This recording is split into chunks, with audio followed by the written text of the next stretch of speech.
السلام علیکم ورحمۃ اللہ وبرکاتہ۔ دورہ قرآن کی ہم نے 23 پارے الحمدللہ مکمل کر لیے۔ آج کی کلاس میں ہم 24واں پارہ مکمل کریں گے۔ 24ویں پارے کا ہم آج آغاز کر رہے ہیں۔ اس پارے کا عنوان ہے فمن اظلم، پس اس سے بڑا ظالم کون ہوگا۔ یہ پارہ اللہ کی وسیع رحمت، توبہ کی قبولیت اور حق و باطل کے مارکے کی بہترین تصویر کشی کرتا ہے۔ تو آئیے ان ہدایت کے موتیوں کو سمیٹتے ہیں۔ اعوذ باللہ من الشیطان الرجیم، بسم اللہ الرحمن الرحیم۔ پچھلے پارہ میں سورہ زمر جو ہے وہ ہم نے شروع کی تھی۔ اس پارہ میں بھی سورہ زمر جو ہے وہی چل رہی ہے۔ سورہ زمر آیت نمبر 36 سے ہم شروع کرتے ہیں۔ سورہ زمر آیت نمبر 36 میں اللہ فرماتے ہیں کہ کیا اللہ اپنے بندے کے لیے کافی نہیں ہے اور وہ آپ کو ان لوگوں سے ڈراتے ہیں جو اس کے سوا ہیں۔ یہ آیت ہر اس شخص کے لیے سکون کا پیغام ہے جو لوگوں کے رویوں یا مستقبل کے خوف سے پریشان ہے۔ اللہ سوال کر رہے ہیں کہ کیا میری طاقت تمہارے لیے کافی نہیں؟ جب کائنات کا مالک ہمارے ساتھ ہے تو ہمیں دنیا کے کسی انسان یا کسی طاقت سے ڈرنے کی ضرورت ہے بھلا؟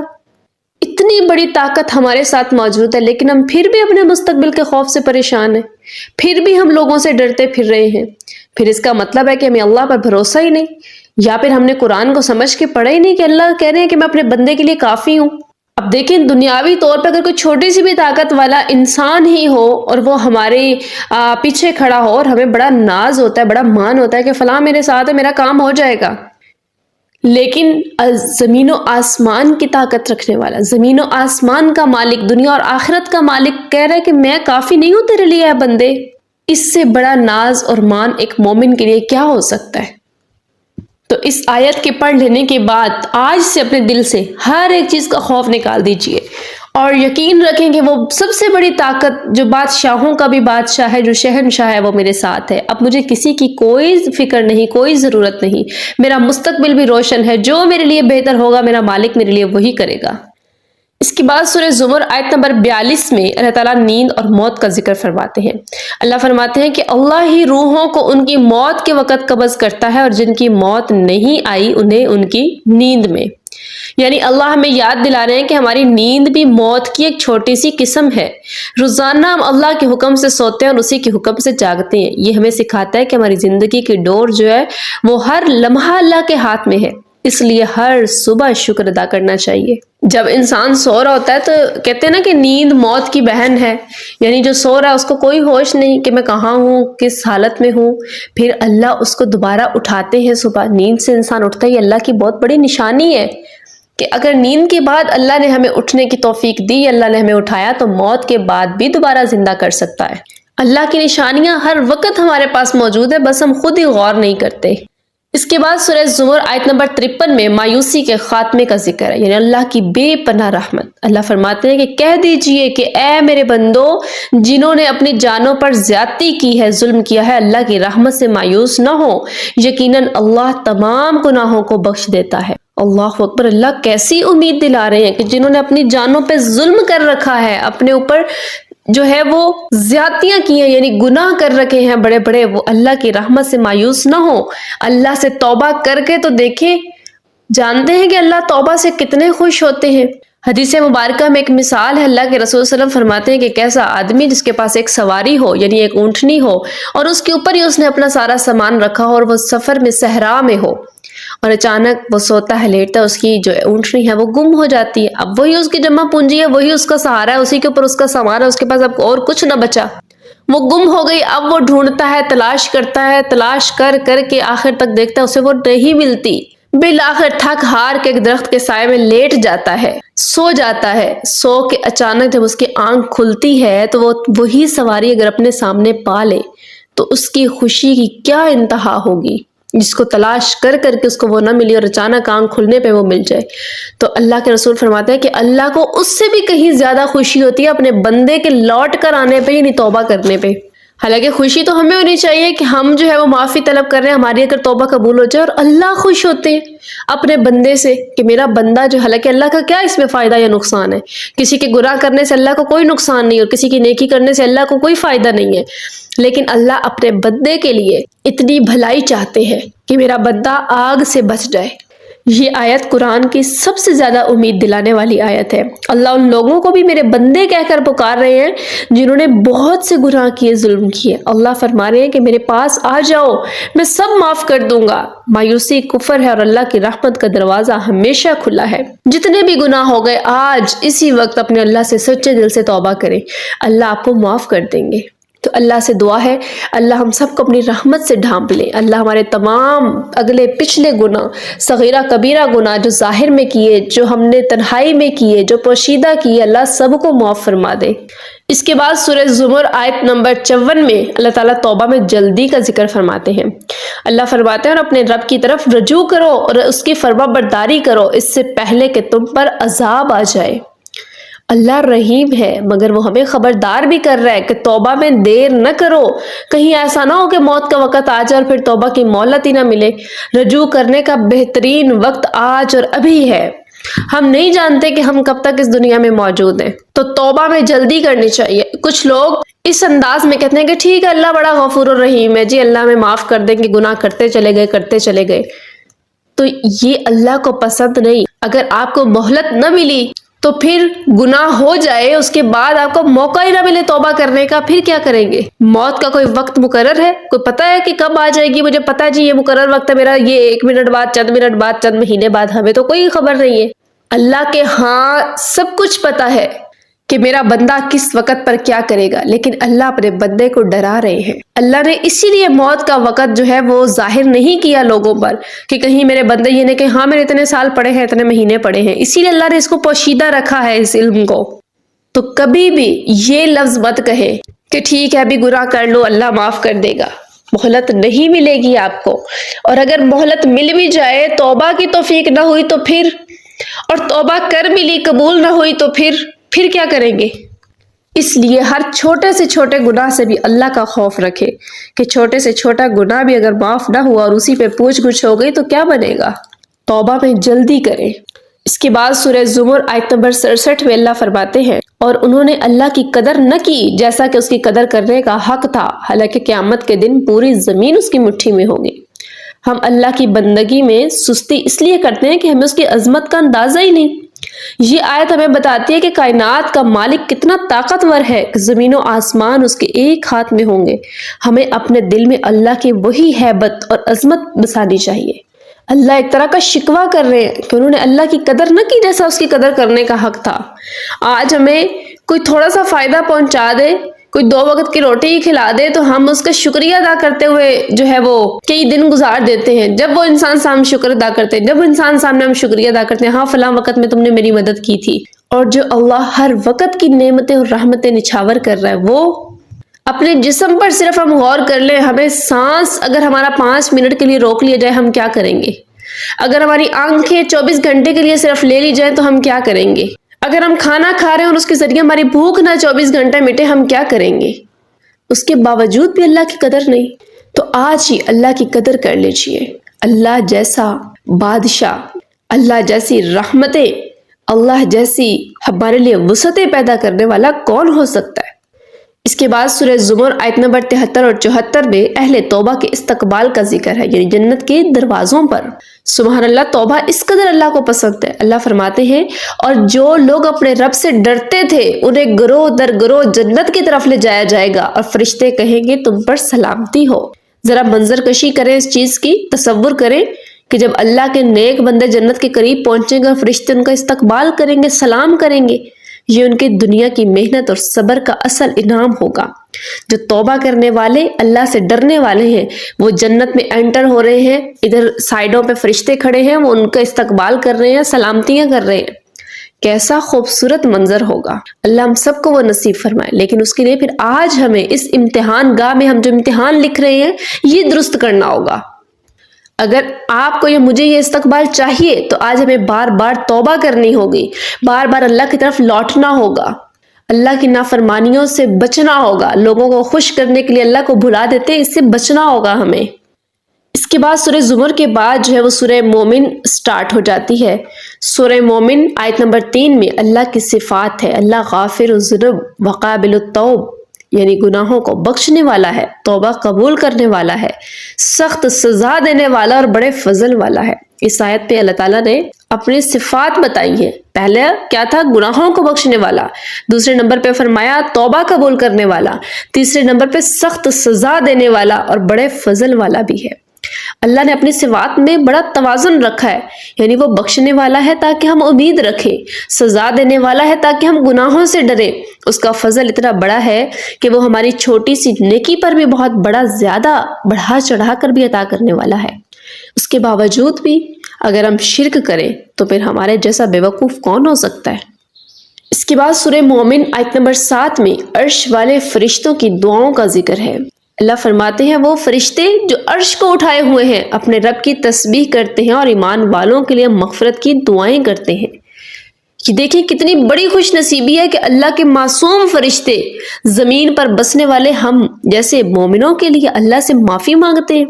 جب ہم نیکی کرتے ہیں تو کائنات کی اعلیٰ مخلوق ہماری ہمدرد بن جاتی ہے. تو اس لیے ایسے اعمال کریں کہ واقعی فرشتے جو ہیں وہ ہمارے لیے مغفرت کی دعائیں کریں. اور علم تلاش کرنے والا، علم سیکھنے والا یا سکھانے والا جو دین کے علم کے راستے میں نکلتے ہیں ان کے لیے حدیث مبارکہ میں آتا ہے کہ تمام مخلوقات ان کے لیے مغفرت کی دعائیں کرتی ہیں، یہاں تک کہ سمندر کی مچھلیاں بھی ان کے لیے دعائیں کرتی ہیں. تو الحمدللہ ہمارا شمار ان لوگوں میں، ہم سیکھنے اور سکھانے والوں میں سے ہیں. اللہ نے ہمیں توفیق دی ہے، تو اس لیے ہمیں اللہ کا شکر ادا کرنا چاہیے کہ اللہ نے ہمیں اس مقصد کے لیے چنا جس کے لیے تمام مخلوقات مغفرت کی دعائیں کر رہی ہیں. تو ہمیشہ دین والوں سے، ایمان والوں سے جڑے رہیں، یہ ایمان کو بڑھانے کا سبب ہوتا ہے. ایسی محفلوں سے جڑے رہیں جہاں اللہ کی بات ہوتی ہے، جہاں قرآن سکھایا جاتا ہے. ایسے لوگوں سے جڑنا آپ کی آخرت کے لیے خوبصورت استقبال، آپ کو جو ہے اس کا تصور کریں کہ خوبصورت استقبال آپ کا اس وجہ سے ہوگا انشاءاللہ. اس کے بعد سورہ مومن آنکھوں کی خیانت اور سینے کے رازوں کا ذکر ہے آیت نمبر 19 میں، کہ وہ آنکھوں کی خیانت کو بھی جانتا ہے اور ان باتوں کو بھی جو سینوں نے چھپا رکھی ہیں. ہم لوگوں سے تو چھپ سکتے ہیں مگر اللہ سے نہیں چھپ سکتے. وہ نظر جو کسی غیر محرم پر غلط نیت سے اٹھے یا وہ کینہ جو دل میں چھپا رکھا ہو، اللہ اسے بھی دیکھ رہا ہے. یہ آیت ہمیں اپنے ظاہر کے ساتھ ساتھ باطن کو بھی صاف رکھنے کا سبق دیتی ہے. اللہ ہمارے ظاہر و باطن کو پاک کر دے. ہم لوگوں سے تو چھپا لیتے ہیں اپنی، لیکن اس اللہ سے نہیں چھپا سکتے. حدیث مبارکہ میں ہے کہ تنہائی کے گناہ انسان کے تمام زندگی کے اعمال کو برباد کر دیتے ہیں. پہاڑوں جتنے اعمال کرنے والے نیکیوں پہ نیکیاں چند گھڑی اگر تنہائی میں کوئی گناہ کر دیا ان سب کو وہ ریزہ ریزہ کر دیتا ہے. تو آج دیکھیں کیا ہماری تنہائیاں پاک ہیں؟ کیا ہم تنہائی میں بیٹھ کر اللہ سے ڈرتے ہیں؟ اگر یہ چیز ہمارے اندر موجود ہے تو ہم پکی مومن ہیں اور ہمارے اعمال کی قبولیت کی امید بھی ہے. لیکن اگر ہماری تنہائیاں پاک نہیں ہیں، تنہائی میں جو ہے وہ ایسے ایسے گناہ کر رہے ہیں جو ہم لوگوں سے تو چھپا رہے ہیں لیکن اللہ کے ہاں ریکارڈ ہو رہے ہیں، تو پھر ایسے باقی ہمارے اعمال بھی بالکل تباہ ہو رہے ہیں، ختم ہو رہے ہیں. وہ اعمال وہ ظاہر میں آپ کر رہے ہیں، اللہ کے ہاں وہ لکھے ہی نہیں جا رہے. کیونکہ اللہ کے رسول صلی اللہ علیہ وسلم کا فرمان ہے، یہ کیسے غلط ہو سکتا ہے کہ جس کی تنہائی پاک نے تنہائی کی چند گھڑیوں کا کیا وہ گناہ اعمال کو برباد کر رہا ہے. تو آج سے اپنی تنہائیوں کو پاک کر لیں، اپنے دل کو پاک کر لیں، اپنی سوچ کو پاک کر لیں. یہ وہ چیزیں ہیں جو صرف اللہ جانتے ہیں یا آپ جانتے ہیں. اس قرآن کو سننے اور سمجھنے کے بعد اپنی زندگیوں میں عمل لے کر آئیں، تبھی تو زندگی بدلے گی. اس کے بعد سورہ مومن آیت نمبر 28 میں اللہ تعالیٰ فرماتے ہیں، اور فرعون کے خاندان میں سے ایک مومن شخص جو اپنا ایمان چھپائے ہوئے تھا بول اٹھا، کیا تم ایک شخص کو اس لیے قتل کرتے ہو کہ وہ کہتا ہے میرا رب اللہ ہے؟ تو جب حق کے خلاف سازشیں ہو رہی ہو تو سچ کا ساتھ دینا چاہیے، وہ خاموشی سے ہی کیوں نہ ہو، اللہ کے ہاں بہت پسندیدہ ہے. یہ شخص فرعون کے دربار میں تھا مگر اس کا دل اللہ کے نور سے روشن تھا، وہ پھر بھی حق کی گواہی دے رہا ہے. تو اپنی جان کی پرواہ کیے بغیر حق کا ساتھ دیجیے، اللہ آپ کی حفاظت کرنے والا ہے. تو جس کے دل میں ایمان آتا ہے نا وہ بہادر بھی ہو جاتا ہے، اللہ اس کو ہمت طاقت بھی دیتے ہیں. اگر ہمارے اندر حق بات کہنے کی جرت نہیں ہے نا تو سمجھ لیں کہ پھر ہمارے اندر یہ جو بہادری نہیں بزدلی ہے پھر ہمارے ایمان کی کمزوری ہے. جیسے جیسے ایمان بڑھتا ہے انسان حق بات کہنے کے لائق ہو جاتا ہے. تو حق بات کہنے کی اللہ سے توفیق بھی طلب کریں اور کوشش بھی کریں کہ جہاں کہیں بھی حق کی بات ہو، چاہے ساری دنیا خلاف ہو جائے، میں نے حق کی بات کرنی ہی کرنی ہے. زندگی اور موت اللہ کے ہاتھ میں ہے. اگر میری موت لکھی ہے تو کوئی زندہ نہیں رکھ سکتا، اور اگر زندگی ہے تو کوئی مار نہیں سکتا. اس کے بعد سورہ مومن آیت نمبر 40 میں عمل اور جزا کے اصول کا ذکر ہے. اللہ فرماتے ہیں کہ جس نے برائی کی تو اسے ویسا ہی بدلہ ملے گا، اور جس نے نیکی کی تو وہی لوگ جنت میں داخل ہوں گے جہاں انہیں بے حساب رزق دیا جائے گا۔ تو اللہ کا انصاف بہت سادہ ہے، برائی کا بدلہ برابر ہے مگر نیکی کا بدلہ بے حساب۔ سبحان اللہ، اللہ کریم اپنی رحمت سے ہماری چھوٹی سی نیکی کو پہاڑ جتنا بنا کر اجر دے دیتے ہیں۔ یہ اللہ کی خاص عنایت ہے ہمارے اوپر کہ برائی گناہ جتنا بھی ہے وہ اتنا ہی لکھا جائے گا، لیکن نیکی کو اللہ بڑھا چڑھا کر نیت کے لحاظ سے جس قدر نیت زیادہ اچھی ہوگی اس قدر نیکی کا صلہ زیادہ دیا جائے گا۔ تو ایسا کون ہو سکتا ہے قدردان جو آپ کی نیکی کو تو بڑھائے، آپ کی برائی کو چھپائے؟ کیا دنیا میں ایسا کوئی بھی دوست، کوئی رشتہ، کوئی ایسا موجود ہے جو آپ کے گناہوں یا آپ کی غلطیوں کو بار بار معاف کرے اور اتنا ہی سمجھے جتنی آپ نے کی، اور آپ کی اچھائیوں کو بار بار ذکر کرے؟ مجھے نہیں لگتا کہ ہمارے پاس ایسے لوگ موجود ہیں۔ آج ہمارا وہ دور ہے کہ اگر ہم 99 نیکیاں کرتے ہیں، 99 اچھائیاں کر لیتے ہیں، اگر ایک غلطی ہم کر بیٹھے یا ایک جملہ ہم نے اگلے کے خلاف کر دیا، بول دیا، ہماری وہ 99 نیکیاں ضائع کر دیتے ہیں، ہماری وہ 99 اچھائیاں لوگ بھول جاتے ہیں کہ 99 دفعہ ہم نے ان کے لیے کیا کیا تھا، ایک دفعہ کو وہ اپنے اوپر حاوی کر لیتے ہیں۔ یہ صرف میرے اللہ کا در ایسا ہے جہاں پر آپ کی نیکیوں کی قدر کی جاتی ہے، گناہوں کو چھپانے کی کوشش کی جاتی ہے۔ تو پھر بھی ہم توبہ نہ کریں، پھر بھی ہم اس اللہ کی قدر نہ کریں۔ اس کے بعد سورہ مومن آیت نمبر 44، انتہائی خوبصورت آیت ہے یہ۔ اپنا معاملہ اللہ کے سپرد کرنا۔ اللہ فرماتا ہے میں اپنا معاملہ اللہ کے سپرد کرتا ہوں، بے شک اللہ بدوں کو دیکھنے والا ہے۔ جب دشمن طاقتور ہوں، سازشیں ہو رہی ہوں یا زندگی میں الجھنیں بڑھ جائیں تو یہ دعا پڑھ کر اپنا معاملہ اللہ کے سپرد کر دیں۔ جب وکیل اللہ ہو تو پھر بار کا کوئی خطرہ نہیں رہتا۔ اللہ تو وہ وکیل ہے جو کبھی ہارنے نہیں دیتا۔ معاملہ اللہ کے سپرد کر کے تو دیکھیں، اگر دنیا میں کوئی بھی آدمی یا کوئی بھی ہمارا رشتہ ناتا ایسا کسی سے ہے جو ہمارا ساتھ دینے کی بات کرتا ہے کہ ٹھیک ہے میں تمہارے ساتھ ہوں، یا ہمارا کوئی دنیا میں کورٹ میں کوئی کیس چلتا ہے اور وکیل ہمیں بڑا جو ہے وہ امید دلاتا ہے کہ بھئی میں تمہارے ساتھ ہوں، میں تمہیں ہارنے نہیں دوں گا، تو ہم مطمئن ہو کے گھر واپس آ جاتے، بالکل پرسکون ہو جاتے کہ نہیں بھئی فلاں میں مجھے امید ہے اس نے میرا کیس ہارنا ہی نہیں ہے۔ لیکن جس کا وکیل پھر اللہ بن جائے، کیا اس کو کبھی ہارنے کی کوئی فکر ہو سکتی ہے؟ جب بھی کوئی معاملہ ہو، کوئی مشکل ہو، معاملہ اللہ کے سپرد کر دیں، صرف اللہ کے سپرد، اور اس کے بعد بے فکر ہو جائیں۔ ایسا یقین رکھیں جیسا پرندوں کو یقین ہوتا ہے، وہ اپنے پیٹ بھر کے ہی واپس جاتے ہیں، وہ بھوکے واپس نہیں جاتے۔ پرندوں جیسا توکل اور بھروسہ اللہ پر کر کے تو دیکھیں، آپ بھی کبھی جو ہے وہ ناکام نہیں ہوں گے۔ کوئی بھی معاملہ ہے، کوئی بھی مشکل وقت ہے، کہیں ایسی جگہ ہے جہاں آپ کی گواہی دینے والا کوئی نہیں، کوئی ایسی جگہ ہے جہاں آپ کی بات کرنے والا کوئی نہیں، جہاں آپ کی سچائی جاننے والا کوئی نہیں، اپنے معاملے کو فوراً اللہ کے سپرد کریں، پھر دیکھیں کہ اللہ کیسے آپ کے لیے اسباب بناتا ہے، کیسے آپ کی گواہیاں آتی ہیں، اور پھر کیسے آپ کے دشمن کو اللہ زیر کرتے ہیں۔ لیکن اپنے معاملات بھروسے کے ساتھ اللہ کی طرف منسوب کر دیجئے کہ میرے معاملہ یا اللہ صرف تیرے پاس ہے، میرا وکیل بھی تو ہے، میرا جج بھی تو ہے، میرا فیصلہ کرنے والا بھی تو ہے، میرا دوست بھی تو ہے، میرا محافظ بھی تو ہے، یا اللہ تیرے علاوہ میرا کوئی نہیں ہے۔ اللہ کے در پہ اس انداز سے 10 منٹ مانگ کے دیکھیں، اور پھر اس کے بعد اپنے معاملات دیکھیں کیسے گارنٹی سے کہتی ہوں کہ درست ہوتے ہیں، اور پہلے سے بھی پھر زیادہ بہتر۔ یہ نہیں کہ صرف معاملہ سلجھے گا، پہلے سے بھی اللہ زیادہ بہتر کر دیتے ہیں۔ اس کے بعد سورہ مومن آیت نمبر 60 میں دعا کی دعوت اور قبولیت کا وعدہ ہے۔ اللہ فرماتے ہیں اور تمہارے رب نے فرمایا مجھے پکارو میں تمہاری دعا قبول کروں گا۔ اللہ خود ہمیں مانگنے کا کہہ رہے ہیں۔ وہ ان لوگوں سے ناراض ہوتا ہے جو اس سے نہیں مانگتے۔ دعا مانگنا بذات خود ایک عبادت ہے، اور اللہ کا وعدہ سچا ہے کہ وہ پکارنے والے کی پکار کو سنتا ہے، لیکن ہم پکارنے کے لیے تیار ہی نہیں، ہم اسباب ڈھونڈنے نکل جاتے ہیں۔ تو اللہ کو پکار کر تو دیکھیں، لمحہ لمحہ اللہ سے دعائیں مانگیں۔ حدیث مبارکہ میں ہے نا کہ مومن وہ ہے جب جوتے کا تسمہ بھی ٹوٹ جائے تو اپنے اللہ سے مانگے۔ ہم کیوں ایسے نہیں مانگتے؟ اللہ ہمیں بار بار کہنے کا قبولیت کا وعدہ ہے، قبول ضرور کروں گا، ضرور سنوں گا۔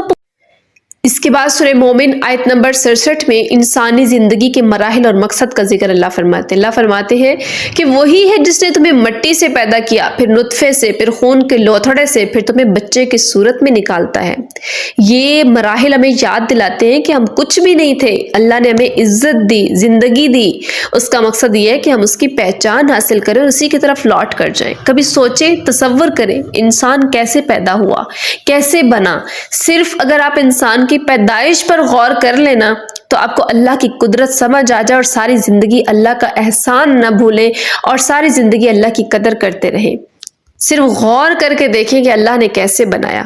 اچھا، مجھے اتنا تعجب ہوتا ہے ایسے لوگوں پر کہ اللہ قرآن میں کئی جگہ پر اللہ تعالیٰ نے بچے کی پیدائش، انسان کی پیدائش کا بڑے تفصیل سے ذکر کیا ہے کہ وہ کیسے کیسے بنا، کس کس مرحلے سے گزرا، لیکن اس کے باوجود جیسے ہی بچہ دنیا میں آتا ہے، مائیں اور گھر والے جی اس کے پاس لوہا رکھو، اس کے پاس یہ کرو، چلہ جو ہے وہ باہر نہیں نکالنا، اس کے جو ہے وہ چھری پاس رکھنی چاہیے، مائیں جو ہے وہ ہینگ باندھتی ہیں، پتہ نہیں کیا کیا کرتی ہیں۔ اب جی بچہ ڈر گیا ہے، اس کو تعویذ باندھنا ہے، بچے کے پاس یہ کرنا ہے، اس کو شیشہ نہیں دکھانا، اس کو فلاں نہیں کرنا، فلاں نہیں کرنا۔ کوئی عورت جو ہے وہ ہمارے گھر داخل نہ ہو، کسی کی آواز نہ اس کے اوپر پڑ جائے، کسی کا سایہ نہ اس کے اوپر پڑ جائے، فلاں عورت فلاں کو یہ بیماری ہے، فلاں ادھر نہ آئے، کسی فوتکی کے گھر نہیں جانا، فلاں نہیں کرنا۔ یہ ایسی باتیں ہیں جو میں مختصراً آپ کو بتا رہی ہوں، گھروں میں آپ سب جانتی ہیں کہ کیا کچھ ہوتا ہے۔ ہر گھر میں ایک الگ ٹوٹکا جو ہے وہ اس لحاظ سے موجود ہے۔ ماں کو جو ہے وہ پتہ نہیں کیا کیا کرنا پڑتا ہے، بچے کے لیے پتہ نہیں کیا کیا کر رہے ہوتے ہیں۔ تو کبھی یہ غور کیا کہ بچہ پیدائش کے کن کن مرحلوں سے گزرا ہے؟ جو اللہ اس وقت حفاظت کر رہا تھا اس بچے کی جب وہ انتہائی مشکل میں تھا، تو آج دنیا میں آنے کے بعد وہ ان ساری چیزوں کا محتاج ہو گیا۔ آج آپ کو ضرورت پیش آ گئی کہ اس کے لیے یہ چیز حفاظت کرنی چاہیے، یہ کرنا چاہیے، وہ ڈر رہا ہے، وہ سایہ ہو رہا ہے، وہ کسی کا اثر پڑ رہا ہے، وہ فلاں ہو رہا ہے۔ تو کیا آج اللہ پہ یقین نہیں؟ وہ دنیا میں آنے کے بعد معاذ اللہ کی ذمہ داری ختم ہو گئی تھی اس کے اوپر سے۔ جس اللہ نے زندگی اور موت کے درمیان سے ماں اور بچے کی حفاظت کی، وہ کیا اب آگے حفاظت نہیں کر سکتا؟ یہ تو اللہ کے ساتھ ایک وہ مذاق والی اور منہ پھیرنے والی بات ہے کہ یا اللہ پہلے تو نے کر لیا، اب معاذ اللہ تو نہیں کر سکتا کیا؟ اب جو ہے وہ ہمیں ایسے اسباب ڈھونڈنے ہیں۔ تو اللہ سے ڈر جائیں۔ وہ اللہ جو ایک حقیر سے نقطے سے ایک بچے کی پیدائش کے سارے مرحلے گزار سکتا ہے، آپ سب سمجھدار ہیں، تو کیا وہ اللہ بچے کے لیے وہ حفاظت اور وہ جنات سے حفاظت اور لوگوں سے حفاظت اور وہ یہ نہیں کر سکتا؟ ہاں، اگر آپ کو زیادہ ہی خطرہ ہے، نظر بد قدم کیجیے اپنے بچے کو، جو اللہ کے رسول صلی اللہ علیہ وسلم حضرت حسن و حسین رضی اللہ عنہما کو کیا کرتے تھے، یا پھر آپ جو ہے وہ بچے کے لیے سورۃ فلق ناس پڑھیے، اس میں سب چیزیں آ جائیں گی، حسد سے بچاؤ آ جائے گا، جادو سے بچاؤ آ جائے گا، لوگوں سے اور جنات کے شر سے بچاؤ آ جائے گا۔ یہ کیجیے نا جو اللہ نے خود ہمیں حکم دیا ہے۔ کیوں ایسے ٹوٹکوں کے پیچھے بھاگتے ہیں جو شیطان کا راستہ کھول دیتا ہے، جو آپ کا یقین اور بھروسہ توڑ دیتا ہے؟ پھر جب بچے کے لیے آپ نے شروع میں یہ سب احکامات اپنے جو ہے وہ جاری کر رکھے ہوں گے کہ یہ کرنا ہے، وہ کرنا ہے، فلاں کرنا ہے، فلاں نہیں کرنا، تو پھر آپ بچے کو کبھی توکل، کبھی توحید نہیں سکھا سکتے۔ یہ میں یقین سے کہہ سکتی ہوں کہ ماں جب بچے کے لیے یہ اس طرح کے عقیدے پالے گی، بچہ کبھی کامیاب نہیں ہو سکتا، کبھی وہ توحید نہیں سیکھ سکتا۔ اس کے اوپر شروع میں جو ہے وہ شیطان حاوی کر دینا ہے۔ تو اس لیے ان چیزوں پر غور کیجئے۔ وہ اللہ جو ان مراحل سے گزارتا ہے وہی ساری زندگی ذمہ داری رکھتا ہے، بس سپرد اللہ کے کرنا ہوتا ہے۔ اس کے بعد جو ہے سورہ مومن کے بعد سورہ حامیم سجدہ یہ سٹارٹ ہو جاتی ہے۔ آیت نمبر 30 میں اللہ تعالیٰ ثابت قدمی کے انعام کا ذکر فرماتے ہیں۔ اللہ فرماتے ہیں کہ بے شک جن لوگوں نے کہا کہ ہمارا رب اللہ ہے اور پھر وہ اس پر ڈٹ گئے، ان پر فرشتے نازل ہوتے ہیں کہ نہ ڈرو اور نہ غم کرو۔ ایمان لانا ایک بات ہے اور اس پر استقامت یعنی ڈٹ جانا یہ دوسری الگ بات ہے۔ جو لوگ مشکل حالات میں بھی دین نہیں چھوڑتے، اللہ موت کے وقت فرشتوں کے ذریعے انہیں تسلی دیتا ہے کہ تمہارے لیے جنت تیار ہے۔ اللہ ہمیں ایمان لانے اور اس پر استقامت کی توفیق عطا فرمائے۔ ہمیشہ استقامت کی توفیق مانگا کرے اللہ سے۔ بعض دفعہ ایمان ڈولتا رہتا ہے، کناروں پر رہتا ہے۔ اللہ قرآن میں کہتے ہیں نا، بعض لوگوں کا ایمان کنارے پہ پھر رہا ہوتا ہے، فائدہ ہو گیا تو جھک گیا، نقصان ہو گیا تو ہٹ گیا۔ یہ وہ چیز نہیں ہونی چاہیے۔ ایمان آنے کے بعد ڈٹ جائیں، مضبوط ہو جائیں۔ اللہ کو مضبوط مومن پسند ہے۔ اور پھر اگر آپ چاہتے ہیں کہ فرشتوں کے ذریعے اللہ مدد کرے، تسلیاں دے، تو ایمان پر ڈٹ جائیں۔ آپ دیکھیں کہ میں ہمیشہ کہتی ہوں کہ مشرک شرک کرنے پر ڈٹے ہوئے ہیں، کافر اپنے کفر پر ڈٹے ہوئے ہیں، ایک مومن ہی ہے جو اپنے ایمان اور توحید پر نہیں ڈٹ سکتا، وہ ڈرتا پھرتا ہے کہ لوگ مجھے فلاں نہ کہہ دیں، لوگ مجھے فلاں نہ کہہ دیں۔ تو ایمان کے بعد اس پر ڈٹنا یہ زیادہ اہم ہے۔ اس کے بعد سورہ حامیم سجدہ آیت نمبر 33 میں ایک بہت بہترین بات ہے کہ اللہ کی طرف بلانا۔ اللہ فرماتے ہیں اور اس سے اچھی بات کس کی ہوگی جو اللہ کی طرف بلائے اور نیک عمل کرے اور کہے کہ میں مسلمانوں میں سے ہوں۔ یہاں پہ اللہ فرما رہے ہیں کہ وہ شخص سب سے بہترین ہے جو دوسروں کو اللہ کا راستہ دکھاتا ہے۔ دعوت دین کے ساتھ اپنا عمل بھی نیک ہونا ضروری ہے، یہ لازم ہے، لیکن دوسروں کو دین کی طرف بلانا، دوسروں کو اللہ کا راستہ دکھانا، دوسروں کو نیکی کا حکم دینا، برائی سے روکنا، اللہ فرما رہے ہیں کہ سب سے بہترین ہے یہ۔ تو آج ہم یہ بہترین کام کرنے کے لیے کیوں راضی نہیں؟ ہم کہتے ہیں ہمیں ٹائم ہی نہیں ملتا، وقت ہی نہیں مل رہا، سیکھنے اور سکھانے کے لیے کیوں نہیں مل رہا؟ حدیث مبارکہ میں آتا ہے نا کہ جو لوگ دنیا کے معاملات میں کہتے ہیں ہمیں ٹائم نہیں ملتا دین کے لیے، کہیں نا کہ یہ سیکھ لیں، پڑھ لیں، کلاسز جوائن کر لیں، دورہ قرآن کر لیں، قرآن کا ترجمہ تفسیر پڑھ لیں، نماز کا ترجمہ پڑھ لیں، بھئی ٹائم ہی نہیں ہوتا، روٹین ہی ایسی ٹف ہے، گھر میں بچے ہیں، کچن ہے، مہمان ہیں، فلاں ہے فلاں ہے۔ مردوں کی بات کی جائے تو جی کاروبار ہے، جاب ہے، صبح سے شام ہے اور شام سے صبح ہے، تھکے ہارے ہیں، ٹائم ہی نہیں ملتا، ٹائم ہی نہیں ملتا۔ تو سوچے کہ کیا اللہ نے آپ کی یہ ذمہ داری لگائی تھی؟ حدیث مبارکہ میں ہے کہ جو کوئی دنیاوی معاملات کو ایسے دین کے لیے بہانہ بناتا ہے اور دنیا کو مقدم کرتا ہے دین کے اوپر، تو اللہ پھر اسے اس دنیا میں تھکا دیتے ہیں، پھر اللہ اس کو اسی دنیا کے کاموں میں الجھا دیتے ہیں۔ اور دوسری طرف جو بندہ دین کے لیے اپنا وقت نکالتا ہے، دنیاوی معاملات کو پیچھے رکھ کے اللہ اس کو دین کے لیے وقت بھی دیتے ہیں، برکتیں بھی دیتے ہیں اور دین میں ترقیاں اور عزت بھی دیتے ہیں، اور پھر دنیا کے معاملات بھی درست کر کے دنیا کو اس کے قدموں میں ڈال دیتے ہیں۔ اور یہ بات آپ کو 100% نظر آئے گی۔ حدیث مبارکہ تو ویسے ہی سچ ہے، لیکن آپ ارد گرد اپنا غور کریں کہ جو لوگ کہتے ہیں کہ جی ٹائم نہیں ہے، وہ آپ دیکھیں کہ ان کی روٹین بس وہ عورتیں گھر کے کھانے بنانے، برتن صفائیاں، اپنے بچوں اور شوہروں کے حقوق ادا کرتے وقت اور گھروں میں مہمانوں کے حق ادا کرتے وقت ہی گزر جاتی ہے، اور صبح سے شام اور شام سے پھر صبح ہو جاتی ہے۔ اسی طرح مرد دیکھیں کہ وہ صبح سے شام تک کام کاروبار کے سلسلے میں ہی لگے رہتے ہیں، لیکن دوسری طرف دیکھیں جن لوگوں نے دین کے لیے اپنی زندگیاں نکالی ہیں، جن عورتوں یا مردوں نے ان کی زندگیاں دیکھی کہ اللہ نے دنیا میں ان کو عزت بھی دے رکھی ہے، دین کے لیے وقت بھی ہے، اور ان کے گھر کی روٹین عام دنیا داروں سے زیادہ بہترین ہے۔ آپ دیکھ لیں کہ ایسی عورتیں جو دین کا کام کر رہی ہیں، ان عورتوں کے بدلے میں جو گھروں میں بیٹھی ہیں وہ دین کا کام بھی کر رہی ہیں، وہ سیکھ سکھا بھی رہی ہیں، ان کے گھر ان لوگوں سے زیادہ صاف ستھرے بھی ہیں، ان کا پہناوا بھی ان لوگوں سے زیادہ صاف ستھرا ہے، ان کے گھر کی کوکنگ بھی ان لوگوں سے زیادہ اچھی ہے، اور ان کے بچوں کی تربیت بھی ان لوگوں کے گھر سے زیادہ اچھی ہوتی ہے۔ یہ میں یقین سے کہتی ہوں، آپ دیکھ لیجئے اپنے ارد گرد ایسے لوگوں کو۔ اور جو مرد دین کے راستے میں چلتے ہیں، ان کے کام کاروبار بھی چل رہے ہوتے ہیں، ان کے رزق بھی اللہ غیب سے ان کو دے رہا ہوتا ہے، دین کا کام بھی کر رہے ہوتے ہیں، سیکھ سکھا بھی رہے ہوتے ہیں، اور وقت میں برکت بھی ہوتی ہے، اپنے رشتے ناطے بھی جوڑ لیتے ہیں۔ تو وقت وہی برابر ہے سب کے لیے، وہی 24 گھنٹے ان کے لیے بھی اور وہی 24 گھنٹے ان کے لیے بھی، لیکن فیصلہ خود کرنا ہے، کیونکہ اللہ کا وعدہ ہے کہ اللہ اس کو دنیا میں تھکا دیں گے جو دنیا مانگے گا، اور جو دین کے لیے نکلے گا اللہ دنیا کو اس کے قدموں میں ڈال دیں گے۔ وقت سب کا گزر جانا ہے، اب یہ آپ کا فیصلہ ہے کہ آپ نے کون سا راستہ چننا ہے۔ اس کے بعد سورہ حامیم سجدہ آیت نمبر 34 میں برائی کا بدلہ اچھائی سے، یعنی دشمن کو دوست بنانے کا ذکر ہے۔ اللہ فرماتے ہیں اور نیکی اور بدی برابر نہیں ہو سکتی، برائی کو اس طریقے سے دفع کرو جو بہترین ہو، یعنی برائی کو اگر آپ نے دور کرنا ہے تو بہترین طریقے سے کرو، تو اچانک تمہارے اور جس کے درمیان دشمنی تھی وہ گہرا دوست بن جائے گا۔ یہ اخلاق کی معراج سمجھ لیں، اخلاق کا ایک اعلیٰ درجہ ہے یہ۔ اگر کوئی آپ سے بدتمیزی کرے تو بدلے میں اچھائی کریں، یہ طریقہ دشمن کے دل کو پگھلا دیتا ہے اور اسے آپ کا گرویدہ بنا دیتا ہے۔ یہ کوئی وہ فخر کی بات نہیں کہ فلاں نے مجھے ایک سنائی میں نے بھی آگے سے 4 سنا دی، فلاں نے میرے ساتھ ایسے ہی کیا تھا میں نے بھی ایسے کر دیا۔ لوگ بڑے فخریہ انداز میں یہ چیز بتا رہے ہوتے ہیں۔ تو اللہ فرماتے ہیں کہ اخلاق یہ ہے کہ کوئی آپ سے بدتمیزی کر رہا ہے، برائی کر رہا ہے، اس کے بدلے میں اچھائی کرو۔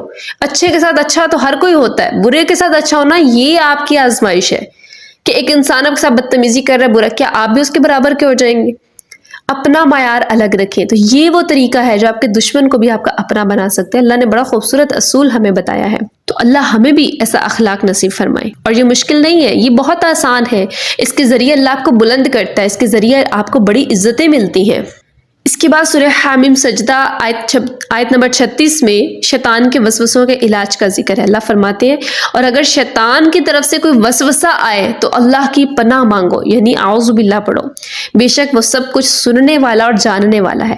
جب غصہ آئے، گناہ کا خیال آئے تو فوراً اعوذ باللہ پڑھنا شروع کر دے۔ شیطان کا وار صرف اللہ کی پناہ ہی سے ناکام کیا جا سکتا ہے۔ اس لیے ہمیشہ میں کہتی ہوں جب بہت زیادہ غصہ آ رہا ہے، غصے میں انسان پتہ نہیں کیا کچھ کر بیٹھتا ہے، کیا کیا زبان سے نکالتا ہے، تو فوری طور پہ جیسے وہ نا کہ کھڑے ہیں تو بیٹھ جائیں، بیٹھے ہیں تو لیٹ جائیں۔ اگر پھر بھی آپ کو لگتا ہے کہ غصہ ٹھنڈا نہیں ہو رہا تو فوری وضو کریں۔ یہ سب سے بہترین عمل ہے، آپ آزما کر دیکھیں، کیونکہ وضو سے جنات شیاطین جو ہے وہ بھاگتے ہیں۔ آگ اور پانی کا جوڑ نہیں ہے، شیطان اور جنات آگ سے بنے ہیں۔ وضو جب آپ نے کیا تو شیطان اور جنات آپ سے دور ہو جاتے ہیں۔ تو یہ سب سے بہترین علاج، اگر آپ کو بہت زیادہ غصہ آ رہا ہے یا وسوسے آ رہے ہیں تو فوری طور پر جو ہے وہ اعوذ باللہ پڑھنا شروع کریں، اس کے بعد وضو کریں، پھر دیکھیں کہ کیسے شیطان کا وار جو ہے وہ ناکام ہو جاتا ہے۔ شیطان کو ہم خود موقع دیتے ہیں کہ وہ ہمارے اوپر حاوی ہو جائے، تو شیطان کو جو ہے وہ ناکام کرے، اس سے جنگ اللہ کو پسند ہے۔ اس کے بعد سورہ حامیم سجدہ آیت نمبر 46 میں عمل کے نتیجے کا ذکر ہے کہ وہ کس کے لیے ہے۔ اللہ فرماتے ہیں کہ جس نے نیکی کی تو وہ اپنی ہی جان کے لیے، اور جس نے برائی کی تو اس کا بھی وبال اسی پر ہوگا۔ یعنی نیکی کرنے سے اللہ کو کیا فائدہ ہے؟ یہ برائی کرنے سے اللہ کو کوئی نقصان ہے؟ نہیں، ہمارے لیے ہی فائدہ ہے۔ اللہ کو ہماری نیکی کی ضرورت نہیں ہے، نہ ہماری برائی سے اسے کوئی نقصان ہو رہا ہے۔ ہم جو کچھ کر رہے ہیں اپنا ہی گھر سنوار رہے ہیں یا اجاڑ رہے ہیں۔ گھر سے مراد آخرت، یعنی اگر ہم گناہ کر رہے ہیں تو اپنا بنا بنایا گھر ہم جنت کا وہ چھوڑ رہے ہیں، اور اگر ہم نیکیاں کر رہے ہیں تو ہم اپنے لیے گھر سنوار رہے ہیں، اپنی عیش و عشرت کی زندگی گزاریں گے۔ تو اپنے لیے ہے، اب یہ آپ پر ہے کہ آپ اپنے لیے کیا کماتے ہیں، اپنے لیے کیا اکٹھا کر رہے ہیں، اپنے لیے آگے کیا بھیج رہے ہیں۔ تو زیادہ سے زیادہ نیکیاں کریں، توبہ کریں، اور اس کے بعد صدقہ سب سے زیادہ کریں۔ جب آخرت میں انسان جائے گا تو سب سے زیادہ یاد صدقے کو کرے گا۔ 30ویں پارے میں ہے کہ انسان مرنے کے بعد سب سے زیادہ اپنے جس عمل کو یاد کرے گا وہ صدقہ ہوگا۔ جب اس کو پتہ چلے گا نا کہ صدقہ کی وجہ سے میری کتنی پریشانیاں مصیبتیں دور ہوئی، آخرت کتنی آسان ہوئی، تو اس لیے اپنی زندگی میں صدقہ جو ہے وہ لازمی کریں۔ آپ کو دنیاوی طور پہ بھی فائدہ مند ہے، اور مصیبت پریشانی سے بچاتا ہے، اور آخرت کے لیے بھی۔ تو اس پارے نے ہمیں بڑے خوبصورت اسباق جو دی، اللہ سے دعا ہے کہ اللہ ہمیں اس پارے کی ان عظیم پیغامات کو سمجھنے اور ان پر عمل کرنے کی توفیق عطا فرما۔ یا اللہ ہمیں ان لوگوں میں شامل فرما جن کے لیے تو کافی ہو گیا اور جنہیں کسی اور کے ڈر کی ضرورت ہی نہ رہی۔ اے رب کریم، ہمارے گناہوں کو اپنی وسیع رحمت سے معاف فرما اور ہمیں کبھی اپنی رحمت سے مایوس نہ ہونے دینا۔ اے اللہ ہمیں دعوت دین کی توفیق دے اور ہمارے اخلاق کو ایسا بنا دے کہ لوگ ہمیں دیکھ کر تیرے دین کی طرف آ جائے۔ یا اللہ ہمیں استقامت عطا فرما اور ہمارا خاتمہ ایمان پر فرما، آمین یا رب العالمین۔